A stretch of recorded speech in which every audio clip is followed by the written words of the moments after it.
Hey folks, it's Brian live at Politics 360, and today we've got a great show for you and 4 or 5 stories that you cannot miss. Make sure you're subscribed and make sure you've hit the like button, and you can ensure that you get this information sent to your inbox every single day at production time. Our first story deals with Ukraine and the fact that the rest of Europe is completely flailing. Yes, they said the word flailing in this article, and it says that Europe is flailing because both Russia and the United States are sitting down in Saudi Arabia and talking face to face about their personal relationships from country to country. And of course, part of the conversation will deal with Ukraine, and part of the conversation will deal with Europe. Now, of course, Europe is extremely anxious because the United States has been the anchor of NATO and been the anchor of weapons supplies to Ukraine and fighting against Russia this entire time. But listen, it appears as though there's a whole other dynamic that we don't quite understand. And make sure we understand what is appearing on the surface is Russia and the United States talking. What's happening beneath the surface? Well, many interesting conversations. For instance, let's talk about the US dollar and Russia staying on the US dollar. Maybe another conversation could be dealing with Russia's rare mineral resources that the United States always wants to get its hands on. Maybe another conversation would be the fact that the United States wants to reel Russia back from its move towards China, its move towards North Korea, back to a more Eurocentric attitude. And maybe, just maybe, another thing is happening below the surface beyond these peace talks is whether or not Russia actually becomes a viable part of Europe as opposed to kind of being, well, in isolation by itself. Stay tuned for the next story. Another super interesting story that's being covered deals with Trump and the Republicans, a subtle move to becoming more and more cozy with labor unions. Yes, you heard it here. The fact that the Republican Party is being, well, should we say, courted by the labor unions, or maybe more importantly, the labor unions are being courted by the Republican Party. Now, you may ask yourself the simple question, why on earth is the traditional big money, big business Republicans interested in talking to labor unions? Well, the fact is, there's a lot going on here. And I want to make sure that you're understanding that many working class people felt as though the Democratic Party kind of left them hanging over the past 20-25 years. I can personally attest to the Mahoning Valley, Youngstown, a proud steel producer for so many years.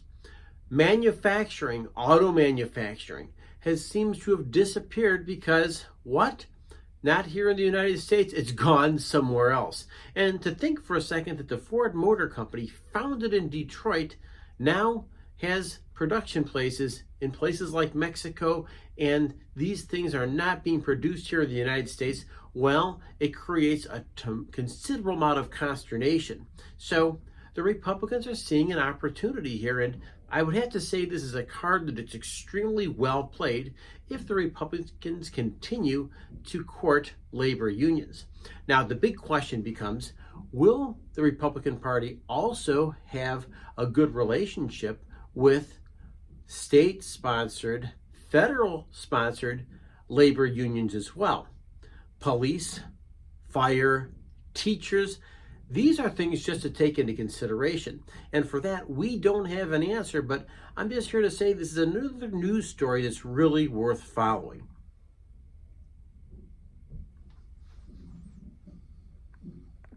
In a more disturbing set of news, we're finding out that China has got a lot of dirty money flowing through it because of the dirty money through fentanyl sales.